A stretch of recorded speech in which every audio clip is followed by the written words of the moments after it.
Pernah tertanya tak, waktu ibadah haji, siapa yang jaga beg-beg anda semua dari point A ke point B? Hari ini saya ada tetamu khas dari Pos Malaysia, Haji Amir, yang pernah menjadi petugas di Tanah Suci bersama Pos Malaysia, dan kita nak tanya apa kerja-kerja mereka di sana dan pengalaman-pengalaman mereka waktu menjadi petugas di sana. Jom kita tanya Haji Amir.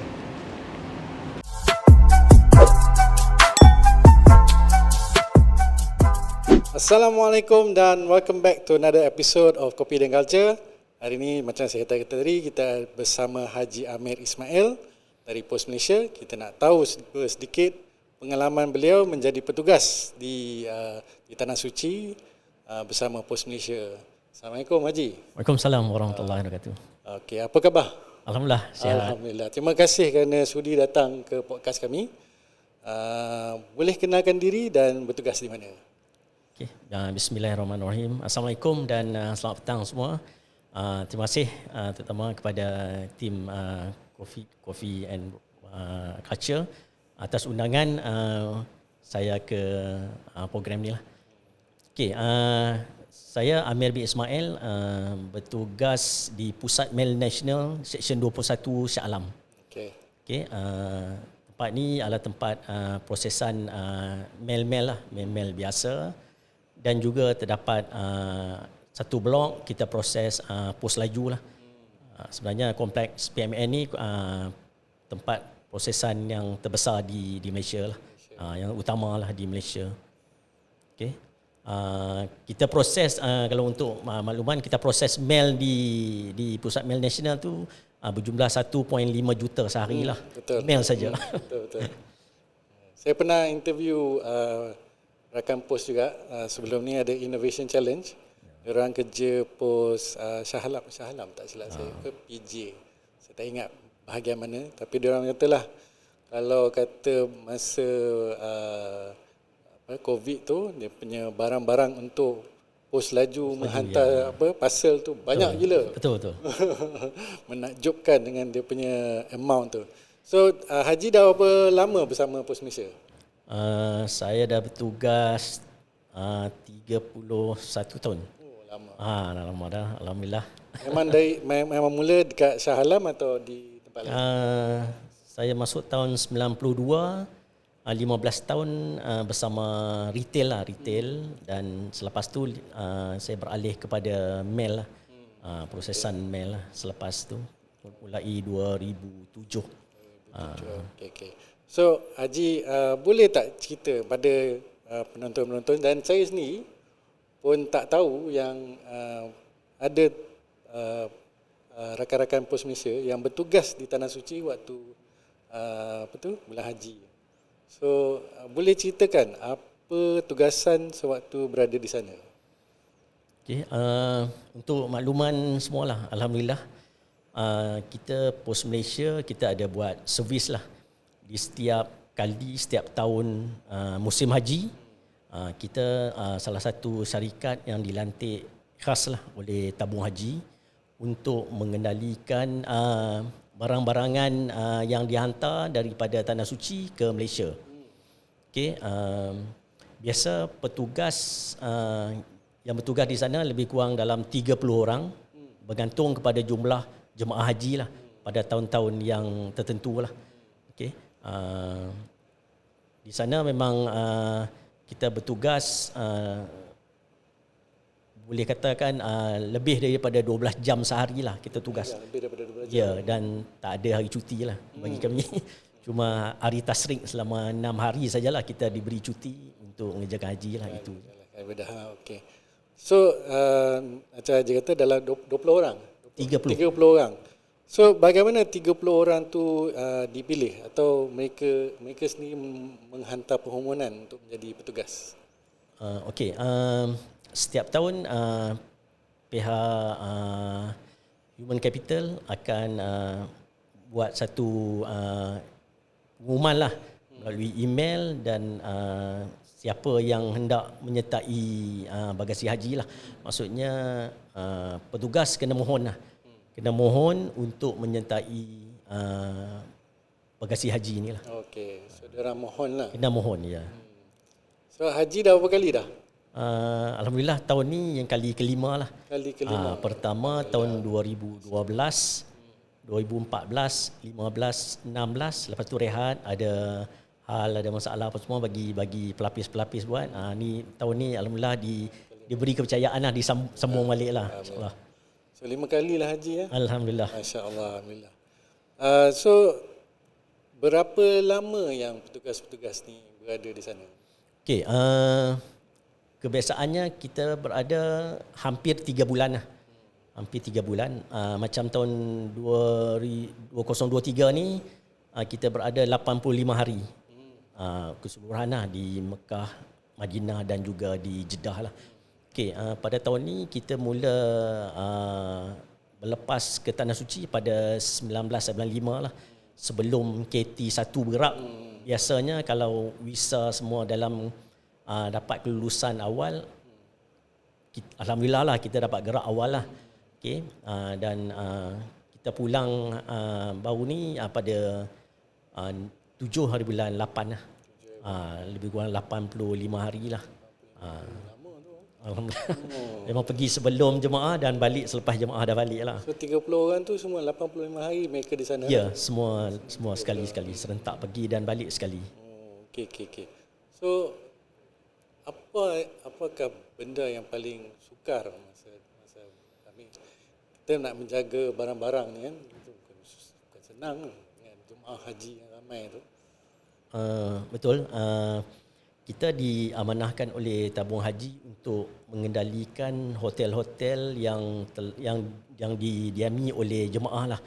Okey, pada tahun ni di Madinah kita dapat 2 hotel dan di Mekah kita ada 6 hotel. Okey, daripada petugas keseluruhan termasuk saya sendiri 30 orang itulah yang akan kendalikan lebih kurang 18,000 jemaah lah. Daripada pembahagian dia tu, sebab kita ada operator lain lagi yang dapat sama juga dengan Pos Malaysia. Okey, tabung haji dah bahagikan kedudukan hotel. Okey, kesukaran biasanya dengan penduduk tempatan lah, dengan pekerja-pekerja kat sana yang kurang mahir berbahasa Inggeris. Kita pun sikit-sikit saja yang boleh, basic saja yang untuk bahasa Arab lah. Kan basic sajalah yang kita tahu kan, yang macam orang cakap hotel apa kan, nak pergi mana, yang basic-basic saja yang kita tahu. Tapi untuk detail, untuk kita nak arahkan dia bekerja, untuk nak, itu yang kadang-kadang memang masalah besar lah. Memang kita nak berinteraksi, lepas tu kita nak dapatkan, bila dia janji tu kadang-kadang tu tak dapat dipenuhi dengan ni kan. Sebab di situ bila saya sebagai ketua delegasi, saya yang bertanggungjawab sepenuhnya kat sana lah. Apa-apa jadi memang atas bahu kita lah kan. Kita nak rujuk kat siapa lagi kan. Bos-bos semua di Malaysia kan. Itu memang perkara kadang-kadang tu memang rasa macam ini kali terakhir lah kita nak pergi kan, bila masalah tu sampai kat kita kan. Okey, so maknanya masalah komunikasi lah selalunya. Ya, komunikasi yang paling ketara sekali lah. Ketara sekali, okey. So selama 5 kali haji pergi menjadi petugas ni, apakah pengalaman yang paling manis sekali?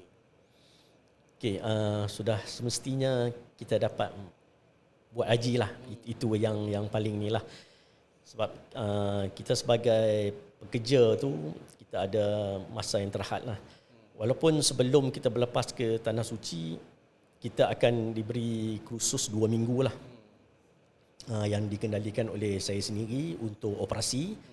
Dan untuk haji kita ada lantik ustaz untuk mengajar lah, untuk mengajar kepada petugas-petugas yang pertama kali pergilah. Sebab kita pun telah diberi garis panduan oleh tabung haji, untuk setiap tahun memang ada 25% mesti kena ada orang lama dan sebahagian tu orang baru. Untuk nak bagi seimbang dan tak ada berjadi masalah di Tanah Suci nantilah. Sebab kita nak bekerja untuk jemaah haji, tabung haji pun tak nak lah nanti jemaah buat aduan, komplain apa servis yang tak baik. Bila kita dah berada di Tanah Suci tu, memang kadang-kadang tu memang kita lupa lah semua ni. Kadang ada masa kita lupa keadaan di Malaysia. Dan kita tak rasa yang kita kerja sehari 12-13 jam, kadang-kadang sampai 2-3 pagi, kita tak rasa penat dia tu. Tapi penat memang penat. Tapi macam tak adalah kerja macam kat Malaysia ni. Malaysia ni kerja 9 jam pun balik dah tak larat kan. Kat sana tu rasa Tenang. tenang, diberi kekuatan lah. Kerja tu kadang sampai hari pun kita tak tahu, tarikh pun kita tak tahu kan. Apa yang saya maklum kepada kaki tangan ataupun petugas di sana, bila dah sampai tu kita jangan ingat nak balik dah. Fokus kita ingat bila nak wukuf, bila kita nak buat haji. Sebab waktu tu tak jauh, dalam tempoh sebulan lebih sikit saja. Bila kita ada target tu, baru kita rasa tak duduk lama di sana lah. Okay. So pengalaman yang menakutkan selama lima kali membuat tugasan ni?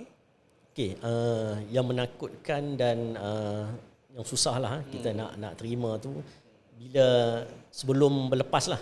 Sebab kita tunggu visa bila lah nak dapat kan. Ada tahun-tahun yang saya pergi sebelum tu, 2 minggu delay daripada jemaah. Jemaah dah sampai 2 minggu, kita masih di Malaysia lagi. Yang itu yang setiap tahun sebelum pergi, masalah visa yang kita takut tu. Okay, bila dah sampai sana, waktu nak masuk daripada Madinah nak masuk Mekah. Okay, kawalan maksudnya checkpoint dekat jalan tu ada 4 checkpoint daripada Madinah nak masuk ke Mekah. Situ pun kita pernah dihalang dan divert, diarahkan masuk pergi ke Jeddah. Maksudnya tak dibenarkan masuk Mekah. Okey, daripada Jeddah itulah kita berurusan balik dengan ejen yang ambil visa untuk Pos Malaysia ni, untuk bawa masuk balik lah. Sebenarnya yang itu yang paling takut lah bila kita melalui kita punya checkpoint tu nak masuk ke Mekah. Sebab kita akan pertama kali bila kita sampai, kita akan semua, kalau 30 petugas, semua kita akan pergi ke Madinah. Okay, macam tahun ni kita sampai semua 30 orang ke Madinah. Jemaah tak sampai lagi. Okay, kita akan relax dulu, kemas rumah apa semua. Bila jemaah dah datang, sekarang ni pun jemaah tak duduk lama di Madinah, cuma dalam 5-6 hari saja, tak sama macam dulu 8-9 hari. Okay, daripada 30 orang tu, bila pergerakan KT1 tu dah ke Mekah, kita akan mula ikut jemaah tu juga ke Mekah. Dari situlah pergerakan dalam 3 tim kita akan buat untuk gerak ke Mekah. Okey, selama 5 kali pergi ni, negatif sikit lah. Berapa banyak beg hilang? Okey, dia ada bergantung kepada kita punya ejen juga yang mengendalikan kita punya barangan di Jeddah. Sebab kita kita bertugas di Mekah dan juga di Madinah. Bila kita kumpul barang-barang jemaah, kita akan hantar ke Jeddah. Dekat Jeddah memang kita ada seorang petugas. Kita letak dekat Jeddah untuk nak tallykan kita punya barang, apa yang daripada kita dah kumpul pada hari ini, malam kita akan hantar ke Jeddah. Besok pagi petugas tu akan validate balik bilangan berapa. Tapi bila kita dah compile barang tu, dah naik pallet apa semua, ejen kan nak bawa ke airport. Dari situ kita dah terputus. Kita dah tak boleh, sebab kita tak boleh masuk sampai ke airport, nak pastikan dia naik kapal terbang apa semua. Bila dah terputus dari situ, yang jadi isu sikit lah. Sekarang pallet kita dah pergi ke negara lain apa semua kan. Daripada situ, tapi alhamdulillah tahun ni cuma satu saja barang yang misplaced lah. Misplaced. Berjumpa balik? Tak jumpa, tapi kita dah ganti dengan barang lain kepada jemaah. Jemaah dah beritahu apa barang yang hilang. Kita dah ganti dan kita bayar jugalah pempasan lah. Selain pada ganti barang, kita bagi pempasan jugalah. Cuma satu alhamdulillah. Selalunya kalau yang hilang tu, possibility untuk jumpa balik tu tinggi ke atau rendah? Sebenarnya yang dia banyak syarikat yang mengendalikan bagasi di Tanah Suci, yang buat individu lah, bukan di bawah tabung haji sendiri. Di bawah tabung haji ada 2 syarikat sajalah, termasuk Pos Malaysia yang mengendalikan, bukan nak kata secara sah lah, tapi dilantik oleh tabung haji sendiri. Yang lain tu semua individu. Dia pergi sendiri, dia buat untuk travel apa semua. Yang itulah. Tapi di last mile dia buat penyerahan tu, dia guna kurier-kurier di Malaysia ni. Contohnya kurier-kurier yang ada selain pada pos laju lah. Bila dah sampai di Malaysia ni, itu yang pelet-pelet tu bercampur dengan kurier lain. Kadang-kadang tu ada, tapi lewat sikit dapat, ada di tempat kurier lain. Yang kurier lain pun termasuk dekat pos laju. Yang itu yang jadi itu tu.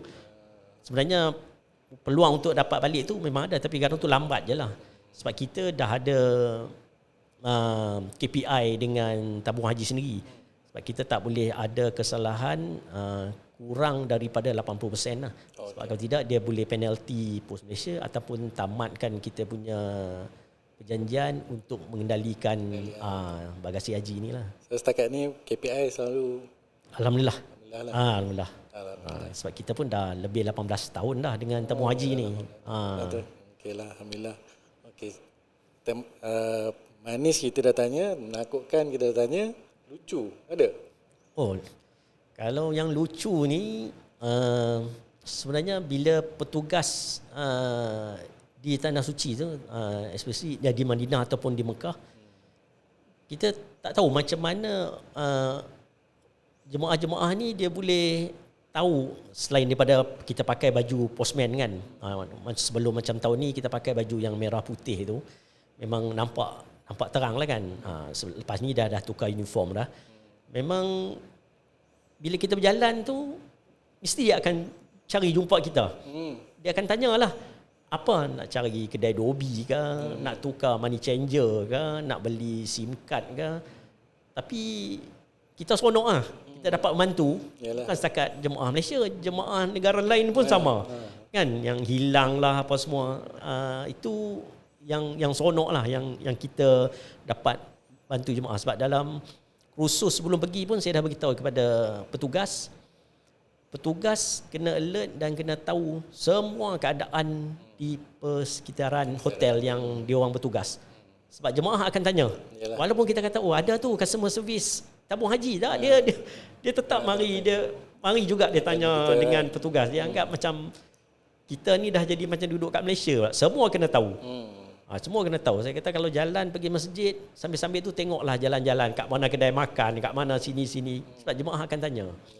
Dan kita juga membantu bukan setakat jemaah-jemaah tabung haji muassasah yang biasa aja. Sebab kita serve juga VIP. VIP sebelum dekat Malaysia mungkin dia ada pembantu lah. Beli SIM card ke apa semua, pembantu yang buat kan. Sampai sana tak tahu buat lah. Alhamdulillah lah, kita bantu lah kan. Tapi seronok lah, friendly apa semua, boleh berkawan. Kecuali kalau VIP tu dia bawa pembantu sendiri kan. Macam 2014 kita serve Tan Sri Muhyiddin Yassin 2014. 2016 kerabat Raja Johor. Dan tahun ni ramai lagi lah kan yang ni kan. Tahun ni kita punya ni Haja Sabarina Laila pun ada. Ada pergi ni. Saat saya pergi, memang saya jumpa dia. Memang dia hantar barang banyak. Alhamdulillah. Okey. Terima kasih Haji. Terima kasih atas pengkongsian tu. Menarik dan saya rasa penonton-penonton pun dapat sedikit sebanyak tahu apa yang sebenarnya petugas Pos Malaysia lakukan di sana. So saya selalunya akan tanya satu soalan. Saya tak bagi tahu soalan tu sebelum ni. Soalan dia lebih pada peribadi. Haji ingat tak cerita di panggung wayang yang pertama Haji pergi tengok di panggung wayang? Saya ingat cerita Jos ke? Jos Jos. Kenapa? Pergi dengan siapa? Dengan abang yang sulung. Masa tu pun sekolah rendah ke. Saya ingat. Saya ada rakan, seorang tu dia memang tengok cerita Jos. Dia lepas tengok cerita Jos tu, dia terus tak boleh masuk air. Dia takut dengan air. Dia trauma. Haji ada perasaan tu? Lepas tengok cerita Jos? Tak juga, tapi dengan air memang takut lah. Memang takut sebab tak pandai berenang kan. Cakap air yang biasa-biasa kolam-kolam yang setakat 1 meter lebih tu okey lah, janji tak lebih pada kita, ketinggian kita lah kan. Sebab memang tak pandai berenang. Walaupun dah cuba belajar tak lepas. Okey. Dalam banyak tengok wayang. Kurang. Kurang lah. Okey lah. Saya selalu satu lagi soalan saya ialah kalau banyak-banyak cerita-cerita yang dekat panggung ataupun tengok dekat rumah tu, cerita mana yang banyak memberi inspirasi pada Haji? Ada? Biasa cerita action movie lah. Kadang tu ada dia buat sesuatu yang untuk nak lepaskan diri daripada satu bencana ke, ataupun untuk melepaskan diri daripada penjahat ke, ataupun dia nak buat sesuatu yang baik ke, daripada situ lah. Contohnya cerita macam MacGyver apa semua kan. MacGyver tu best. Kita zaman dulu kalau masalah je duk fikir macam mana dia macam MacGyver. Itulah dia. Itu sahaja soalan saya, Haji. Terima kasih. Kita jumpa lagi pada next episode. Terima kasih, Haji, kerana sudi datang. Sama. InsyaAllah kita jumpa lagi. Kopi dan Kaca. Assalamualaikum.